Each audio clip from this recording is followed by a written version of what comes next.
Welcome to another edition to Talking with Kevin and Son, featuring the people you should know. Hi, my name is Kevin McLemore. I am your show host. I'm a four-time published author, an award-winning author, mentor, coach, as some of my friends would say, mindset messenger. All right, I'll leave that up to you. This episode is brought to you by RMK Productions and the 10 United Podcast Network.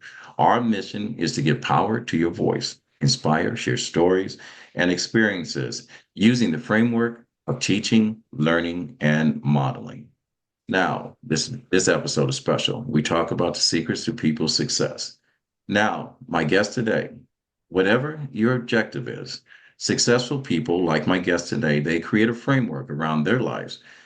And not only do they enhance their lives, but sometimes they pour into others. Our guest today will share her personal journey and how her life and how her connection with God brought her to a crossroad that led her to writing an amazing book.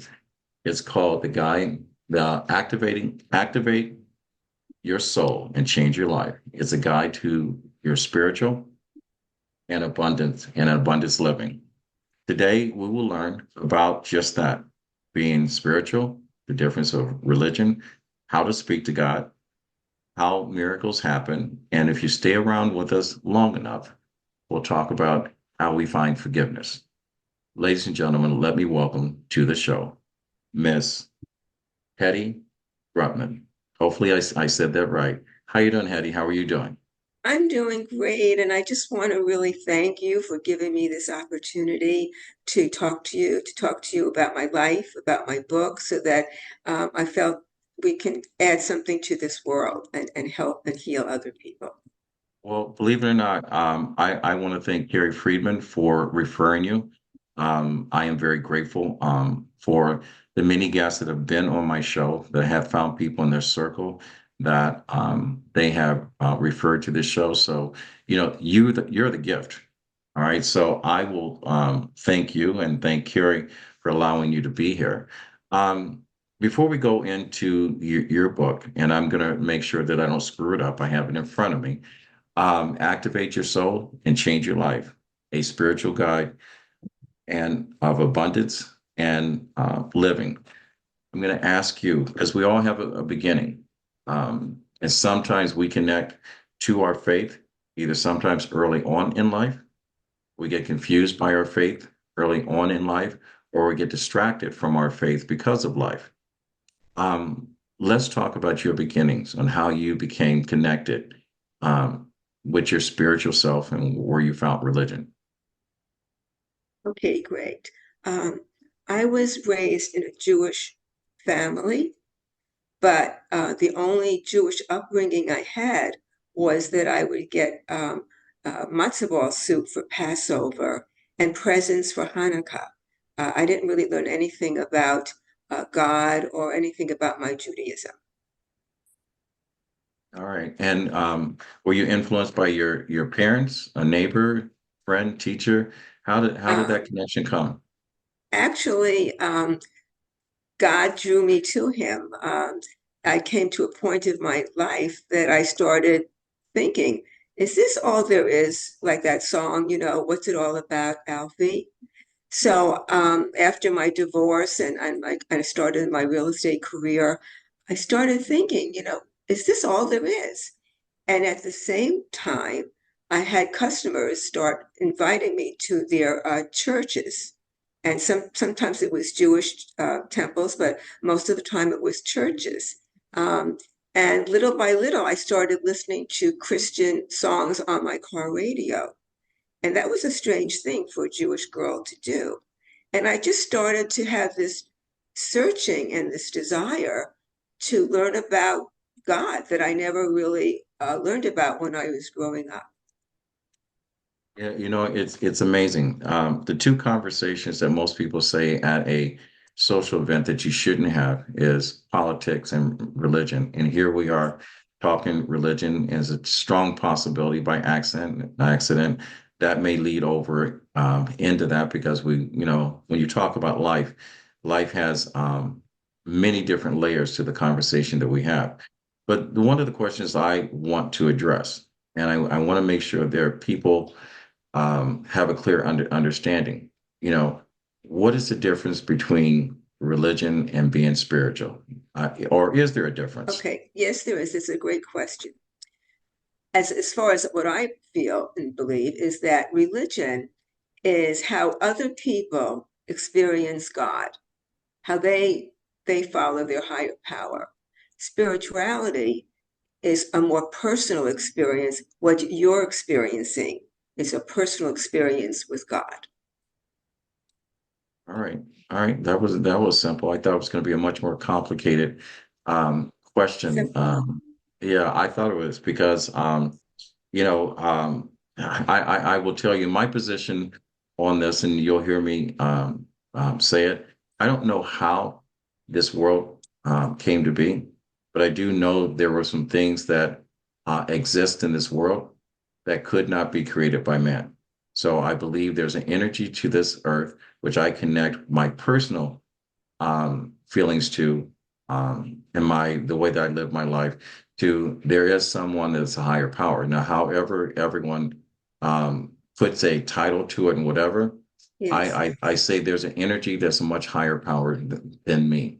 I yes, do pray to my God, my confusion based in life. Stay focused.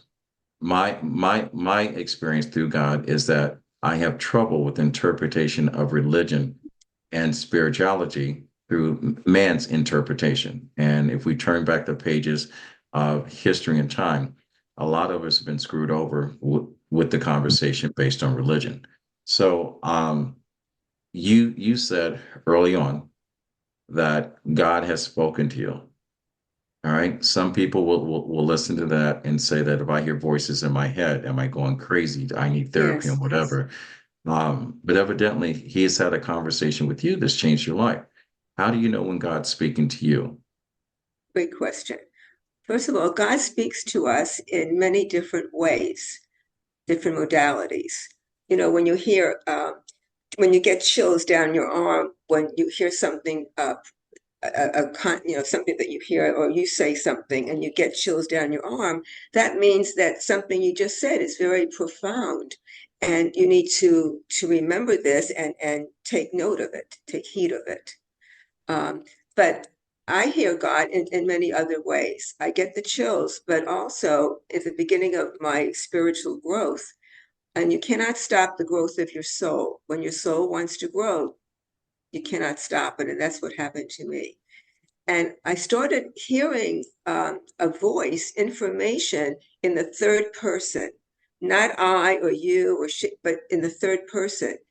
Like, for example, sell your home, you'll get the highest price for it, and then you can live wherever you want. That is somebody talking to me. I was hearing it, but I really wasn't saying it. Somebody was saying it to me. So that's an indication that your higher power is saying these things to you. So be aware when you hear something, and it could be information that you need or something, and you hear it in the third person. All right. Isn't that just our subconscious activating um, conversation or dialogue that we've had that we've ignored? And are we giving God credit for that? Or is that just us being a good human being to Well, it's ourselves? information. It's information that I haven't heard before. Uh, when God told me to sell my home, I'll get the highest price for it, and I can live wherever I want. At that time, I was just starting my personal journey, so I didn't listen. I didn't listen, and I should have, because I would have gotten much more money for my home than when I waited and sold it a few years later. So it's information that is new to me. All right. Quick question. This is a personal question, and the reason why I asked this, my grandfather always said, if you took the 10 commandments and took three of those commandments to live by, life would be different for every human being on this earth. Can you tell me what three of those commandments that you would commit to living by? Well, one is be good to your parents. to be good to your parents. Uh, I don't know if offhand right now the other two. I mean, again, Hey, Google, show me the list of the Ten Commandments. Go ahead. I'm Jewish, but I really follow more of a spiritual church, a non-denominational church, like uh, what is it called? There's other denominational churches, Unity. I go to Unity Church. Unity is like very positive thinking, and it's for really like all religions. Okay. But it's just to All right. be a good person. I would say the Ten Commandments is honor thy father and mother, be a good person, uh, don't cheat, don't lie. If everybody followed all those Ten Commandments, it would be probably a much better world. Like I said, my grandfather said, if you took three of them, thou shalt not covet another man's wife. Yes, Thou shalt not kill, and thou, and my thing in my household, my parents said, thou shalt not. I don't know if this is actually one of the Ten Commandments. I had a list here. I was looking for it. yes. Use God's name in vain. I'm pretty sure that my grandmother brought that up in order to keep us in check. But how do you know a good person or a bad person? What's the difference? If a person does not connect or believe in a God, how do you know if that person is a good person or a bad person? And who are we to say? Well, it's really not for me to say somebody's good or a bad person. But if I was being asked that regarding a specific person, I would look into his life. How is his life? Is he kind to people? Does he help the homeless? Uh, is he a good person compared to someone that lies and cheats? That's not godly. That's not following a godly way. All right. So, and believe it or not, in humanity, and I believe, and I want to believe the best of people, but I struggle with it today. All right. And the reason why I say I struggle, my grandfather also said, Joseph Phillips, that if you tell a lie and you Yes. tell a big enough lie to the right people and they repeat the lie, then the lie becomes the truth. And I did not believe that until I started to witness what's going on in our current world today. When you can have an individual that rises to the highest of power and he has coveted someone else in a relationship, he has repeatedly um, talked to falsehoods. He has rewrote his own version of the Bible, and he has put swords in the hands of people that do not wish well. So when you talk about abundance, um, what exactly is abundance? Is abundance wealth? How do we um, how do we level out or explain abundance? What is that about when it comes to religion? Well, abundance, first of all, I think some people are, because of the world the way it is today, I believe that some people follow and listen to their ego mind rather than their God mind. Our mind has two parts, the ego or the God or the divine part. And the ego mind is never for your highest and best good. And I, I think that people should realize this. All right. You have a son, Dustin. I Yes. know the hardest thing for a parent to do is to teach their sons and daughters um, to carry on legacy, both Yes. emotional, fear, spiritual, onto their life. How does one, and how would you advise a parent um, to have the conversation based on religion? And when should you introduce religion, and how do you explain what God is to a child? Well, what God is that it's a higher power, and if you and it's always for your highest and best good. So, in order to be happy and be a good person, follow your higher power, connect with the universe, connect with your higher power. God is love. So follow, be love in action, be love in what you do. Uh, my son is very successful financially, but he's also very successful with charity work and giving to helping others. He and his wife have the biggest uh, charity event once a year, back to school, before school starts. They helped last year 25,000 low income children with brand new clothes, schools, backpacks, school supplies, haircuts, everything. And I believe that teach them how there's a higher power that you connect to that will help your life. Follow love. Your higher power is love. If you follow and be a loving person, your blessings will come back to you and you will help the world.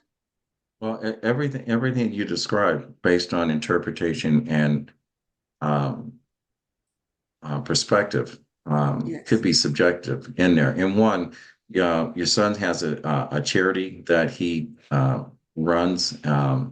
Dustin, same last David, name as David, David. David. Okay, thanks for correcting me. Yes, I was yes. hoping you were going to bring up his name as well as your daughter-in-law and the name of the charity. So Oh, let's go back and let me peel back the page. Tell us a little bit about your son's charity, what the name of it is, so that way that, people, oh, if they want to great. give, if he's in the New York area, if he's in the Connecticut area, or exactly how do they, Oh, okay.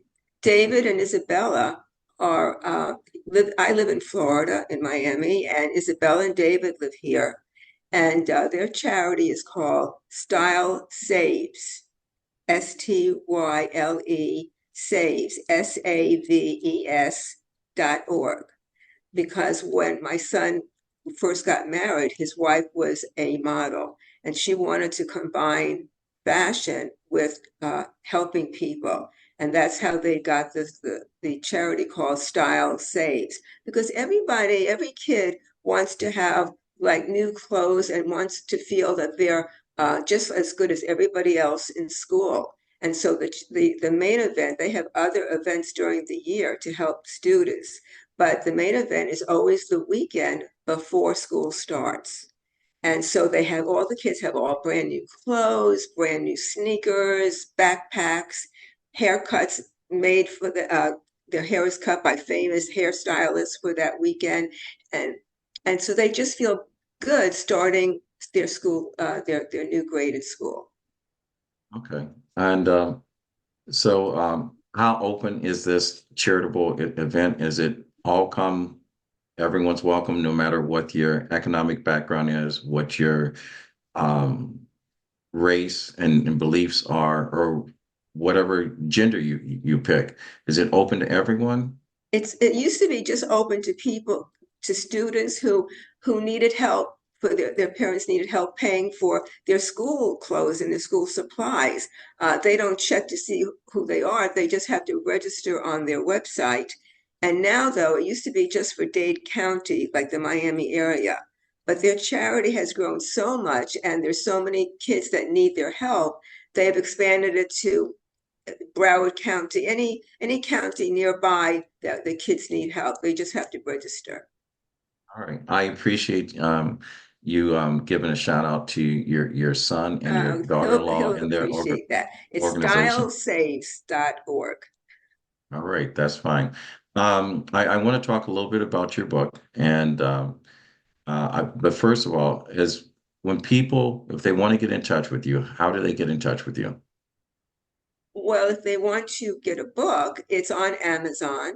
They just go into Amazon and they could purchase the book, Activate Your Soul, Change Your Life by Hettie Grutman. Um, if they want to call me or email me, they can email me at hgrutman, Grutman, at AOL.com. I would love to receive emails from them. All right, all right. So we're going to talk about your book, but I have one more opening question, and I want to find out if I am a good person or a bad person. And I don't think any of us lives without some type of sense. I won't ask you yours or whatever, but we've all experienced loss. And a couple of weeks ago, I had a good friend of mine that came on, and she is a grief counselor. And the list of everything that I've ever said to someone that has lost someone, I found out was all the wrong things to say. And she simply put it that in the event that someone has lost someone, because you don't know what their trigger is to basically say, I'll be there for you and give them a hug. Instead of, sorry for your loss, and interprets that, well, why do you feel sorry for your loss? Anything that brings questions to an answer that can't be answered. But like I said, I struggle with people, and there are a lot of people that have these wonderful charities Yes. that do good, and I will highlight and not say a name, but there's um, an individual that owns a tobacco company that constantly gives millions of dollars for cancer research, but there's a conflict because sometimes some people's philanthropy is only set up to say I did something good, but it doesn't. It's all for profit. So when you give money and have fundraisers, but you sell product that creates the problem, is that a good person or is that a bad person? Under the eyes of God, how can we identify good people or bad people? Well, identify how they live their life. How's their life showing up? And first of all, it's not me to judge somebody if they're good or bad. It's God judging them. And I would say it just shows, it depends upon how their life is. If you say that someone is a very loving, good person, but cheats on his wife and does other things that are not good and illegal, then he's not a good person, and God will take care of it. It's not my job to judge somebody or to say if you're good or bad. See how his life is.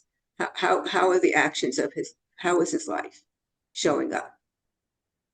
All right. And should that person that um, breaks the rule of marriage, should they be rewarded in life? Rewarded in life? Um, Yes. Again, it's not for me to say. God will take care of it. The law of karma will take care of it. The mailman of karma never loses somebody's address. You cannot Oh, good. change karma. Karma is. And so I would say he will be shown from by karma. Karma. All right. Karma So is a very powerful thing. karma is one of those chapters in your book that you have mentioned. I don't know, remember what chapter it is. It's on page 109. We talk about karma. Let's talk about what was your inspiration and motivation behind writing the book, Activate Your Soul and Change Your Life, a spiritual guide of abundance living by Hettie Grutman. What was your motivation and why did you write this book? I wrote this book because I spent about 15, 20 years going to all kinds of lectures, attending lectures, reading many, many books, and hearing God speak to me. And my life has been so transformed that I really wanted to share my knowledge with others. So to be able to transform their lives, to make their lives happier here on earth. I started helping a friend of mine with her personal problems. And she was so helped by it. She's the one that kept insisting that I should write a book to share my knowledge. And I kept putting it off. But Linda kept insisting, Hetty, you've got to write your book so that you could help other people. I eventually said, okay, Linda, I will start my book. And we don't know. So sometimes you don't know when somebody keeps nagging you to do something. A friend keeps nagging you to go to this place or that. Perhaps God is working through your friend or this person to help you. So be aware of that if somebody keeps nagging you about something. All right. So when a person's connected either spiritually or religiously to a God, does that person reserve the right to question God? And I'll answer you, help you understand where I'm coming from with this. because I grew up in the church. I was baptized Catholic. I was raised by my grandparents in a Baptist environment. When I had my children, I was still involved with the Catholic Church, and I left the Catholic Church for reasons of the man that was behind the church. And then I found Christianity, got baptized on Easter Sunday, and 3 years later, because of man, I left. But the reason why I asked you, do we have a right to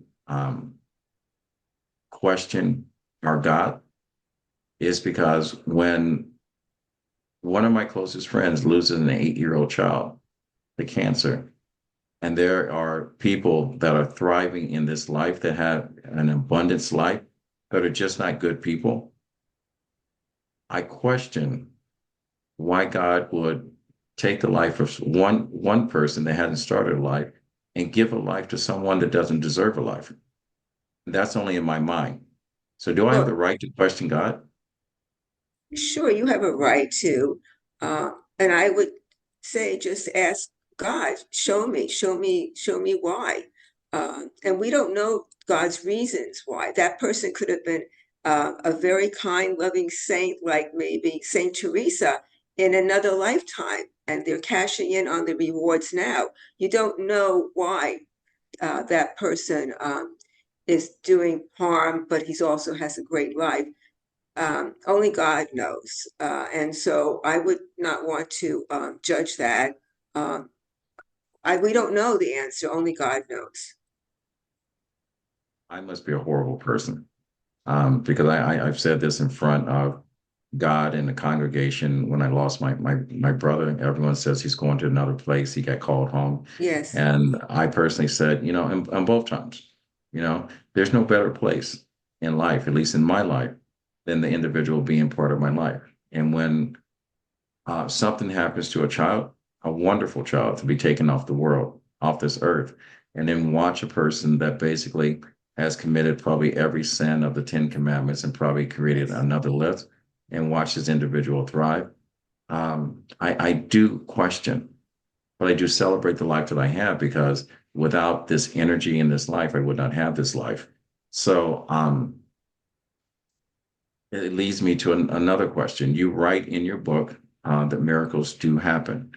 Why do we give credit to God? Because he creates a miracle for one person, and another person's life is subject to probably every negative thing that can possibly happen.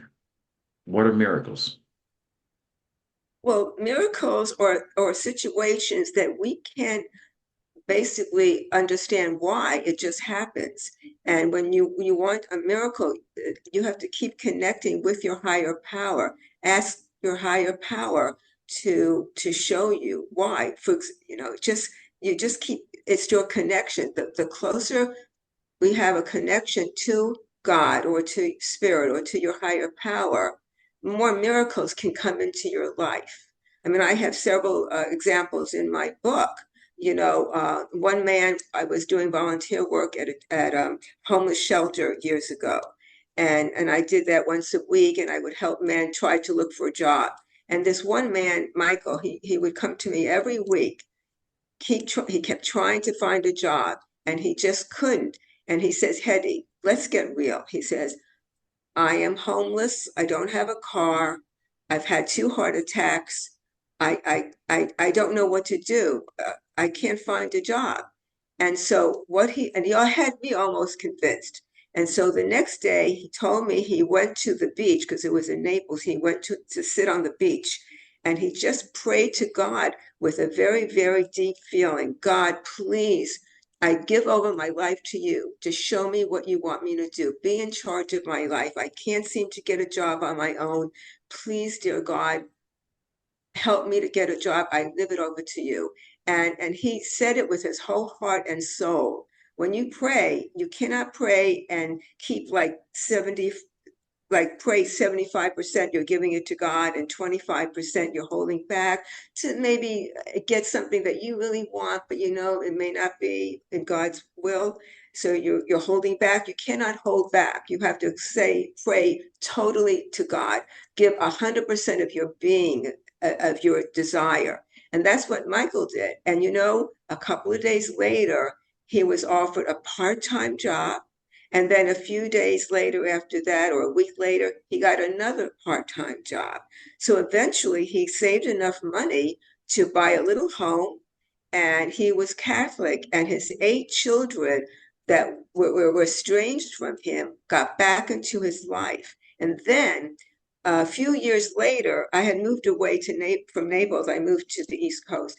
A few years later, I had to go back to Naples on business, and I went back to the shelter, and I was asking about Michael. And the lady said, "Oh, Michael, he is head of our whole shelter here. 1 minute, I'll go get him." And it was so wonderful to see him. He became head of the shelter. And the point is just that one act of letting go and releasing all his desires to God and just letting go 100%, this is what happened in his life. And I have many, many stories about that in my book, about how you have to let go and let God. Now, let me ask you this, because, you know, my GPS only takes me where I want to go. And I have to pre-set up my destination in order to get there. So let's use this example because, you know, I want to think and speak from the people that are listening to this. So I'm listening to Okay. this story. Did this young man, Michael, did he put in his resume and apply either online or in person to multiple places in order to get either one of the part-time jobs? He got the first part-time job through the head of the shelter. She knew someone that was looking for someone that he could do. And that's how he was able to get the first part-time job. What about I the don't second job? remember about his second part-time job.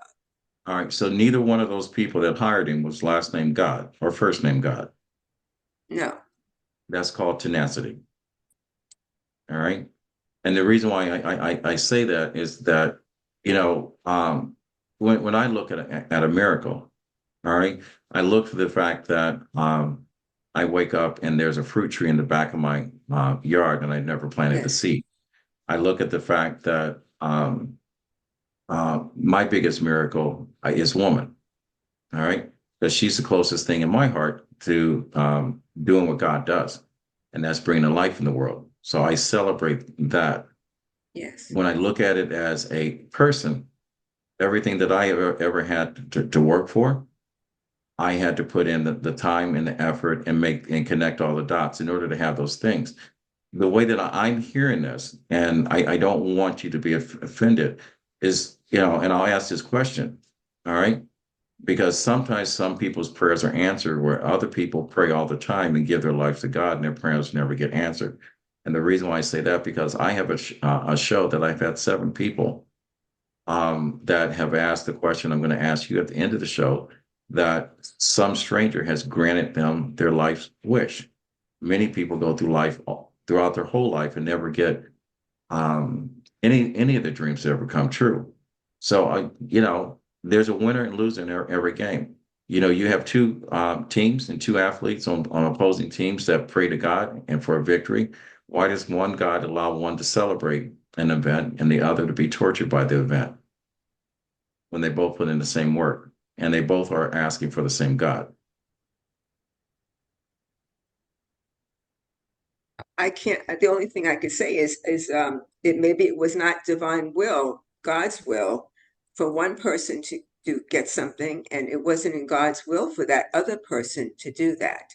But going back to miracles, I can give you like just another quick example. Yes, Um, sir.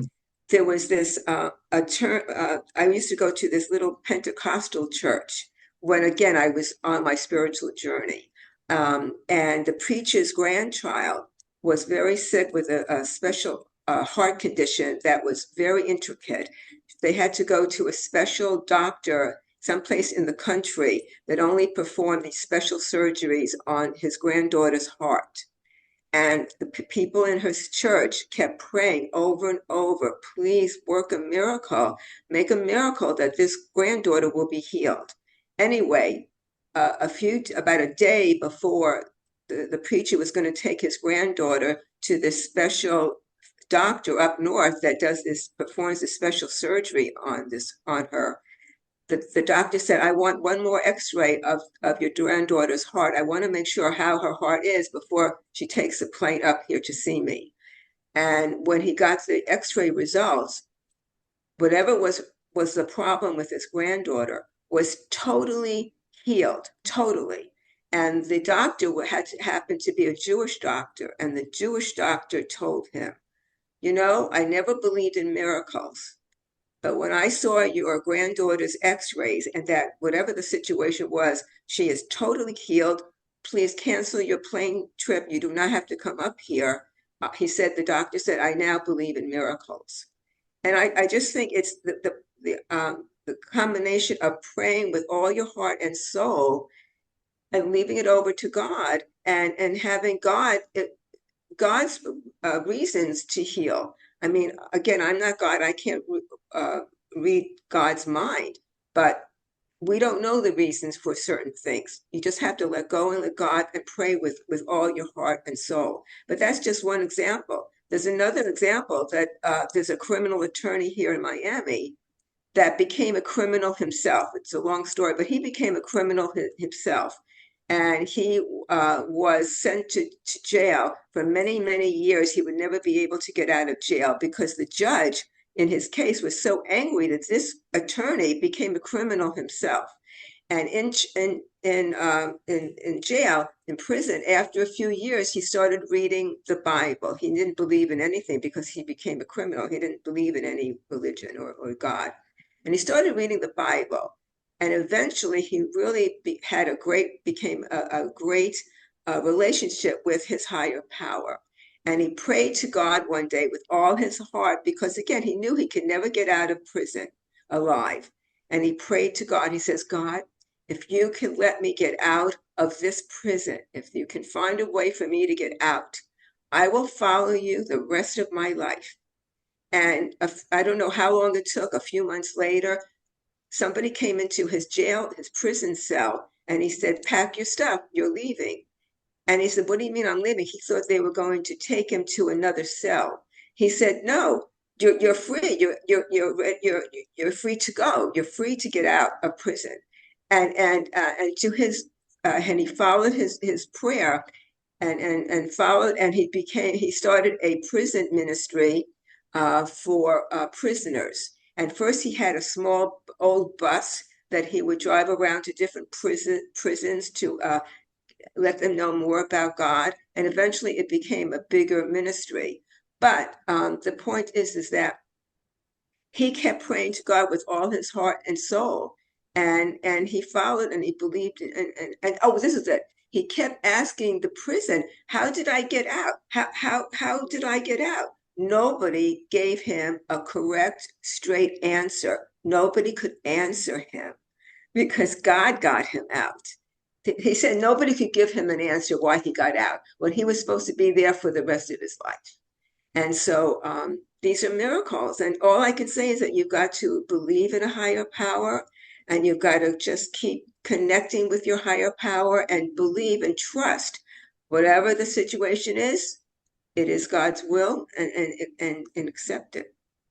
I'm so glad that you shared that story. And like I said, there are people out there that are listening to this podcast that would question everything that you and I are talking about. And there will be people that are in a position that they're open and willing to accept God. And I've heard it said that you ask and you shall receive. And sometimes people ask and they ask over and over. I'm a firm believer because of my own personal life, and there has been some things that can't be explained that you would list as a miracle. And there's things that I would say that happen because I put in the work, but I do believe in delayed gratification. I do believe in putting in the work and being consistent. And when you ask God and when you pray and you give yourself to God, I think at some point when God thinks you're ready, he will answer your prayers. And so when I came to the truth with my own shortcomings and asked for help, and Yes. he helped me. I said, one thing, I'm a long ways from perfect. I am not one of those that are without sin, but I've committed everything that I've accomplished to a higher power. I'm not in a rush to meet him, but I do know he or she Yes. exists. It exists. And that's the reason why I asked you the question the way you did and the way that you explained it is that we have to be consistent in our message. We have to be consistent in the way that we live our life. And we have to believe that if we get 90% of this right, God will take us the rest of the way. Yes, and And also whenever I do pray, and I talk about this in my book, um, oh, it's really important to pray at the end to say in divine order because you want God's will for you. It's always for your highest and best good. So if you're praying for something and it's not good for you, if you say in divine order or according to God's will, you will receive it. And if it's not good for you, if it's not in God's will for you to do this or say, get this, then you won't. Sometimes if you keep praying, I used to belong to a very powerful prayer group called the Mastermind Prayer Group from Unity Church. And and uh, and somebody who was much more experienced praying than I did at the time, she said, if you keep praying for something, you'll get it because the mastermind is when two or more minds are connected. Um, you'll get it. But if you don't say, if you say divine order, you'll get it only if it's for your highest and best good. I totally agree with that. Um, Now, the thing is, how do we pray to God? Because most of the time when we ask God for something, it's more so transactional. If you do this for me, I'll do this for you. Can you outline proper prayer to God? Or if there is one, I don't know if there's a right or wrong way to pray to God. Um, there's no right or wrong way. I would just say to tell God your needs, how you feel about certain things, and just ask if it's God's will for you to do something or have something or how to be a better person. Just ask God to show you the way. The law of attraction. I've written about the law of attraction. It's very powerful, um, and it's very simple. God has given us a very easy way. We don't need to have riches. We don't need to have family members. We don't need to have cars. The law of attraction, very simple, is like attracts like. And if you visualize very strongly something that you want or you wish to have and get the feeling of it, you have the feeling of it is very powerful. Then you will create that or something similar, again, according to divine order, according to God's will. But the All law right. of attraction is a very a powerful way to help people in this lifetime. And it's very simple, it's very easy. You don't need, as I said, riches or cars or anything. All right. And ladies and gentlemen, we are talking to author Hettie Grutman. She is the author of the book Activate Your Soul, Change Your Life, a guide to spiritual and abundance living. It's on Amazon.com. It is a great read. I've read 90% of it and haven't gotten to 100% of the book as of yet, but it is a great read. I have a couple more questions before we wrap up the show. And this is something I find with most people hard for people to do when it comes, and even the people that are so close to God and so close to their spirituality and also their religion is forgiveness. Is why is forgiving someone so hard to do? And the reason why I ask this is because it took me a long time to find grace within my own life, and it was with my own mother. But it's probably Yes. one of the best things that ever happened. Um, I'm not going to say forgiveness was ever part of the conversation. I always say grace, but I found a way to love my mom, and I have a world class mom. And But why is it so hard for people to forgive? And how do you do it? Where's it start? That's a good question. Forgiving, first of all, when you don't forgive somebody for something that you believe has hurt you or has done something to you, um, it's not helping. It's not for the person that has hurt you. Forgiveness is really benefiting you because forgiveness is a very dark energy, and it could even hurt your physical and mental health when you don't forgive somebody. And so when you forgive somebody, it's really helping you to become a lighter person, to let go of that darkness, of that anger. Uh, and so forgiveness, I didn't forgive a family member of mine for many years, my twin sister. And I just kept going to courses and studying the Bible and all this. And eventually one day I woke up and I realized I don't hate her anymore. I've forgiven her. So it just takes a lot of work, constantly saying, I just forgive you, to see the good in somebody. And again, it's not for that other person, it's really for yourself. And then pray to see the situation differently. Say, God, please help me to see the situation differently regarding my sister. And I kept praying that over and over. And eventually, I found a way to do that. There's a prayer if you feel you've hurt somebody. It's a prayer to say, I'm sorry. I'm sorry for forgive me for what I did. I love you. So there's different ways to do this, but I would just keep saying, just keep keep saying, please help me, God, please help me to forgive. Right. And it's hard to ask for many times for help. Dr. Martin Luther King said, don't ever allow someone else to lower you to a place of hate. And that's one of the things that I had always carried with me. Right, because it hurts again, it's hurting you. It's not hurting the other person has long gone, forgot about what they did to you or whatever. You need to forgive for your own self, for your own health and for your own well-being. Right. Um, Hettie, you have written an amazing book.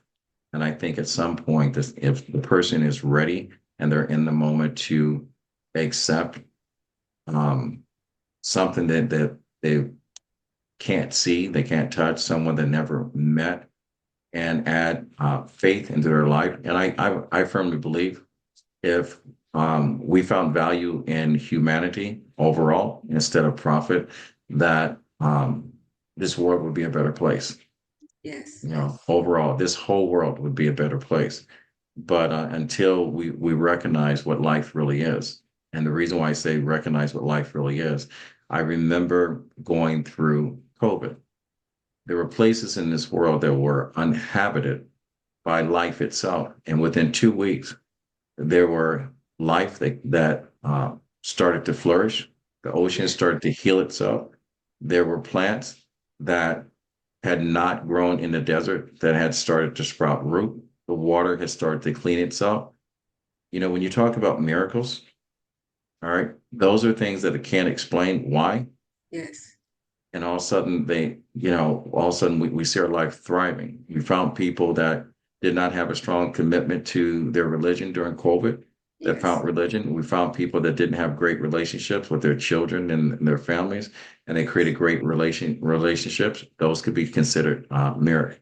yes, But I strongly believe that when people are disconnected from a belief, a faith, that they're disconnected to the energy of this earth and makes it hard for them to open up and ask a God for help. And I am yes, so glad that you have written this book. It's 167 pages of this book. It's not a hard read, but there is a message. But you've got to be ready for the message that you're about to receive. When you talk about activating your soul that will change your life, the first thing you've got to do, all right, is ask. Get the yes, book, turn the page, read it from front page to back page, start taking notes, and apply the knowledge that Hettie Grutman has shared with you, because this is a personal story as well, and yes. apply it to your life. Yes. Hettie, is there anything that I have missed during this conversation that you would like to make sure that we talk about, discuss, or share? Because I know the last part of your book is acceptance.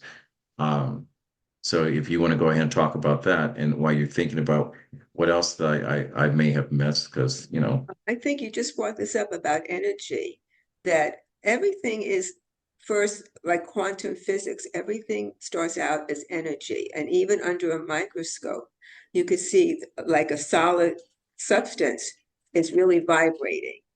And I would say to understand that and be positive, get positive vibrations so that your life will be transformed as well. I do have one more question because Sure. timing with everything is important. Sometimes people go through their whole entire life until the day that their life is beginning, which in this life in the conversation is ending, and they find God.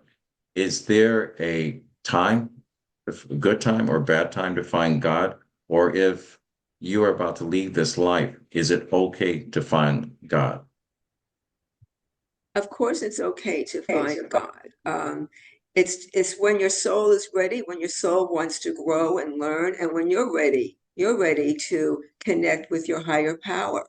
And there's no right or wrong timing. It's how you feel, and just keep asking God to show you. Keep asking God. In fact, we all have lessons to learn in this lifetime. One time I had a chance meeting to meet Dr. Wayne Dyer, who wrote many books, spiritual books. And I said to him, lessons are situations where you can learn why a situation is coming up. And I asked Dr. Dyer, how could we quicken our learning? Because when you're learning something for a lesson, sometimes it's difficult. So I asked him, how could I shorten the learning so I could learn the situation quicker? He said, you cannot uh, fast track learning. You have to go through the different stages. And when your soul and when you're ready, you will get the answer. You will learn the lesson, the aha moment. When you get an aha moment and you realize why this has happened, and you get that moment, it won't happen again. It won't show up in your life anymore because you've learned your lesson. All right. Like I said, she's written an amazing book. There's a lot of knowledge inside this wonderful book. You have a chapter that basically says, "Let God be your friend." Yes. We answer the question on what does it mean to be spiritual? How do you speak to God? Learning the lessons of life when you're talking to God. I didn't want to give away everything about the book, but it does talk Yes. about self-healing. We talk about miracles. We spoke about acceptance, karma, and we also talked about forgiveness. All right, there's many more. Yes. Given in tithing, I'm going to let my listeners read the book because I don't want to give everything away about the book. But I do want to do this. I want to have you answer because we talk about the keys of people's success and people that are successful, not talking about what's in your bank account or whatever. They live a life like you have writing this book that not only enhances theirs, but that they also pour into to others. So if you were to list the things that are your secrets to life, what would those be, Hattie?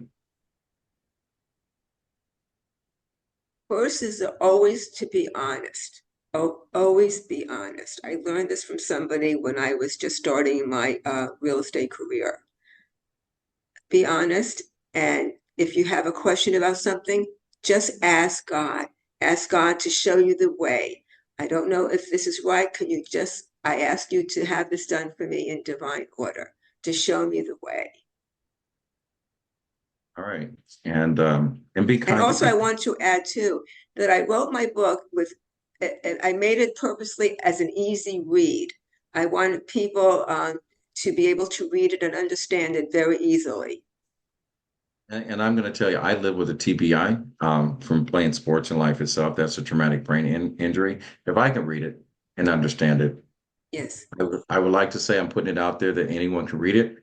But I will tell you, if you want to keep a secret from anyone, put it in a book. Heidi is revealing the secret to a life of abundance, accepting God, having conversations with God, and having God be part of your life. Give Yes. yourself to it. I've done it. And I know religion is one of those conversations that most people are sensitive to. But I will say this to someone that's sitting on the fence and has more questions than answers. Sometimes just listen. And if you respect the source is coming from, and someone is pouring into you and not taking away from you, you know, I would say that's an open book. Yes. So, with that said, Hettie, I want to thank you for coming and being on the show. I do want to ask you one question. If you had one ask, and that one ask could be, and the reason why I'm saying this because this show has been very rare. And when I talk about miracles, it's something that I never thought would happen.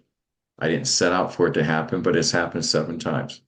Is that I surround myself with people that have a high call to action. So the people that are in my life make a difference in other people's life. I only support people that are doing good things. As much as I would tell my listeners to like, comment, and follow, I would say, from marketing standpoint and getting the numbers up, it's a great idea. But I only want people to like, comment, and follow of people that are giving back that have a high call to action. My friends are not the type of people that drive by an accident, they stop and help, they get involved. So when I say the 7 people on my show have answered this question, and I want you to think about it, all right, before you answer this question, you know, Junior Sprags, he is the co-host of the Steve Harvey Show. When he asked that he wants to build a building in Texas to have a place like Mary Tyler Moore has built in order to combat and provide families with health care for cancer victims. He asked for an opportunity to build some place that people with sickle cell can go, that their families don't have to be stressed out about the bill and get quality medical care and feel it at home. All right. 3 months after that show, it aired again. Someone that watched one of his shows did not know he had sickle cell, donated 35 acres of land for him to build his building on. So St. Jude's will not only be the only place for people to get medical help, but with people that live with sickle cell that are surviving, they will get the help very soon and have a place to go. So with that in mind, I want you to be very deliberate in your answer and committed to the cause of what you're about to say. Because now we're putting it out into the universe, and I'm asking God, Yes. if you're listening right now, God, to grant Hettie Grutman's wish. So what is your ask, Hettie? To a wish for God, to God. What is your one ask? If you had one thing that could be answered by a human being or someone on this universe, and I say make your ask big, what would you ask? If you had one thing. To find a cure for cancer and all its related diseases, because it seems to affect mostly every family. And I would support you on it. The 8-year-old child, friend of my friend, Yes. lost his life to cancer, and I will support you on that. I hope that God is listening to you. I hope that there is a cure. I question the fact with all the money that goes into cancer research that there should be a cure by now, but I do know people personally that's working on that. I hope Yes. we do have a cure and that another individual or family does not have to suffer with this terrible disease. Yes. And I want to thank you for coming on the show. I want to thank you for sharing not only your life story, but your gift that God has given you in order for you to be a messenger. Not only would I say that you're a disciple, but you're a warrior when you put the words down in a book that will change people's lives. Thank So you. I thank God for Hettie Grutman. All Grutman, right, yes. Grutman. And I hope that you feel comfortable enough to come back on because I know this is one of many books that you have in you. And I want to thank our good friend for referring you over to us. And I want to thank her. So if there's anything else, feel free. Go ahead and say, what would you like to leave our listeners with? The only thing that I would say is if they have a question about anything or something in their life, just keep asking God. Leave it to God. Say, I leave it over to you. I pray that this be done in divine order. I ask you, God, for your help. That's it. And let And it go. how, You have to release it 100%. all right. And how do people get in touch with you, and how do they get your book? Well, they could buy my book, Activate Your Soul, Change Your Life. It's being published on Amazon. And they could email me. I would love to hear from people, their stories, or in any way I could help them. And it's H. Grutman, Grutman at AOL.com. Hettie Grutman. Hopefully I got it right. I've said it once or twice wrong, so please forgive me. So to my listeners, we've covered a lot of information, and I hope at some point that you've learned a little something. I also hope that Hettie's story has touched your heart in a way that you change the way that you view this world and other human beings in this world. If you like what you've heard, go to Amazon.com, get Hettie's book, or you can get a copy of this video and share it with your friends. Go to RMK Productions and network on our YouTube page. If you'd like to be a guest, go to our website, www.rmkproductions.org, and fill out the guest request, and we'll be more than happy to have you on the show if you've got a story that needs to be told. I want to leave you with this. To grow, you've got to make some mistakes. To have confidence, you must address your anxieties. To forgive yourself, you've got to hold you accountable. And to learn, you must unlearn some stuff. And to exist in this world, like our guest today, you must show up more today than you did tomorrow. You need to understand the power of your words, because words either build or they destroy. And what you believe becomes your own reality. Right. This is coming from what my friends call the mindset messenger. I'm just sharing with you what's in my heart and why God put me here to make a difference. So with that said, my grandfather always said, when you get to a place in life or a point in your life that you can help someone else out, he said it's your duty to do so. He said, reach one, teach one. And with that said, we'll fade to black and we're out. Thank you, ladies and gentlemen. Until next time.